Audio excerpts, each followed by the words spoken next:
ക്രിസ്തുവിൽ പ്രിയ സഹോദരീ സഹോദരന്മാരെ, സോൾഫുൾ സ്ക്രിപ്ചേഴ്സ് എവ്രിഡേയിലേക്ക് നിങ്ങൾക്കേവർക്കും സ്നേഹസ്വാഗതം. നമസ്കാരം. ഇന്ന് നമ്മൾ ശരിക്കും ഒരു അത്ഭുതകരമായ ജീവിതയാത്രയെക്കുറിച്ചാണ് സംസാരിക്കാൻ പോകുന്നത്. ആരുടെ ജീവിതമാണ് നമ്മൾ ഇന്ന് ശ്രദ്ധിക്കുന്നത്? ഈജിപ്തിലെ വിശുദ്ധ മറിയം, അവളുടെ കഥ. പാവത്തിന്റെ ആഴങ്ങളിൽ നിന്ന് ദൈവകൃപയൊന്നുകൊണ്ട് മാത്രം വിശുദ്ധിയിലേക്ക് നടന്നു കയറിയ ഒരു ജീവിതം.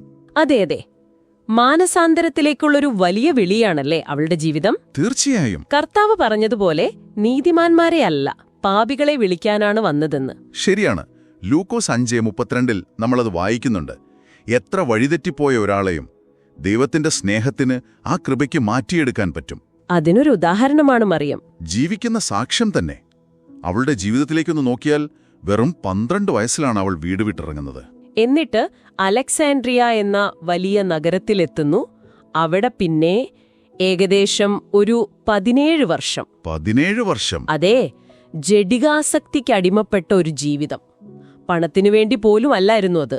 അതെങ്ങനെ? ശരീരത്തിന്റെ ആഗ്രഹങ്ങൾ അത് തീർക്കാൻ വേണ്ടി മാത്രം. അവള് തന്നെ പറയുന്നുണ്ട്, ഞാൻ കാമത്തിനടിമയായിരുന്നു എന്ന്. റോമർ 3:23 ഓർമ്മ വരുന്നു അല്ലേ?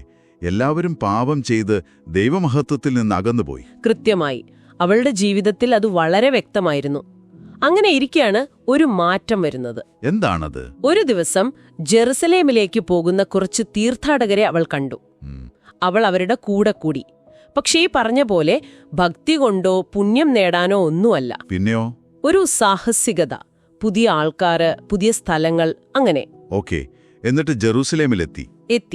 അവിടെ സത്യകുരിശ് സൂക്ഷിച്ചിരുന്ന പരിശുദ്ധ കാബറിട്ട ദേവാലയം അവിടെ കയറാൻ ശ്രമിച്ചു. പക്ഷേ എന്തോ ഒന്ന് അവിടെ തടഞ്ഞു. ഒരു കാണാൻ പറ്റാത്ത ശക്തി. മറ്റുള്ളവർക്ക് കയറാൻ പറ്റി, അവൾക്ക് മാത്രം പറ്റില്ല. അതാണ് വഴിതിരിവായത് അല്ലേ? അതെ. ആ നിമിഷം അവൾക്ക് മനസ്സിലായി, തന്റെ പാപങ്ങളാണ് ഇതിന് കാരണമെന്ന്. അവിടെ ദൈവമാതാവായ തെയോഡോക്കോസിന്റെ ഒരു രൂപം കണ്ടു. തെയോഡോക്കോസ്, ദൈവത്തെ പ്രസവിച്ചവൾ എന്നർത്ഥം വരുന്ന ഗ്രീക്ക് പദം. അതെ. ആ രൂപത്തിന്റെ മുന്നിൽ നിന്ന് അവൾ കരഞ്ഞു, കരുണയ്ക്കായി യാചിച്ചു, ജീവിതം മാറ്റാമെന്ന്. ശരിക്കും ഒരു പ്രതിജ്ഞയെടുത്തു. ഒരു പുതിയ ഹൃദയത്തിനായി അവൾ ദൈവത്തോട് കേണു. സങ്കീർത്തനം 51:10 പോലെ. ആത്മാർത്ഥമായ പ്രാർത്ഥന ദൈവം കേട്ടു അല്ലേ? കേട്ടു. അത്ഭുതകരമായ ആ തടസ്സം മാറി. അവൾക്ക് ദേവാലയത്തിൽ പ്രവേശിക്കാൻ കഴിഞ്ഞു. കുരിശിന്റെ മുന്നിൽ വീണു. തന്റെ പാപങ്ങളോർത്ത് ഒരുപാട് കരഞ്ഞു. മാനസാന്തരപ്പെടുന്ന പാപിയെക്കുറിച്ച് സ്വർഗത്തിൽ സന്തോഷമുണ്ടാകും എന്ന് ലൂക്കോസ് 15:7 പറയുന്ന ആ അനുഭവം. ശരിക്കും. പിന്നീട് അവൾക്കൊരു ദൈവീക സ്വരം കേട്ടു. ജോർദാൻ കടന്നാൽ നിനക്ക് മഹത്തായ വിശ്രമം ലഭിക്കും. ജോർദാൻ കടക്കുക? മരുഭൂമിയിലേക്ക്? അതെ. കയ്യിലുണ്ടായിരുന്നത് വെറും 3 അപ്പക്കഷ്ണങ്ങൾ. അതുമായി അവൾ മരുഭൂമിയിലേക്ക് പോയി. എത്ര കാലം? 47 വർഷം. ഏകാന്തവാസം. ഓഹ് ദൈവമേ! കഠിനമായ കാലാവസ്ഥ, ചൂടും തണുപ്പും. കയ്യിലുള്ള ഭക്ഷണം തീർന്നു. പിന്നെ കിഴങ്ങുകളും ചെടികളുമൊക്കെ കഴിച്ചു. വസ്ത്രങ്ങളെല്ലാം ജീർണിച്ചുപോയി. ശാരീരിക ക്ലേശങ്ങൾ ഒരുപാടുണ്ടായി. പക്ഷേ അതിലും വലുതായിരുന്നു ഉള്ളിലെ പോരാട്ടം. പ്രത്യേകിച്ച് ആദ്യത്തെ 17 വർഷം. അവൾ പാപത്തിൽ ജീവിച്ച അത്രയും കാലം. അതെ. പഴയ ജീവിതത്തിന്റെ ഓർമ്മകൾ, മദ്യം, സംഗീതം, ആ പഴയ സുഖങ്ങൾ, അതൊക്കെ അവളെ വേട്ടയാടി. എങ്ങനെ അതിനെ നേരിട്ടു? പ്രാർത്ഥന അതിൽ മുറുകെ പിടിച്ചു.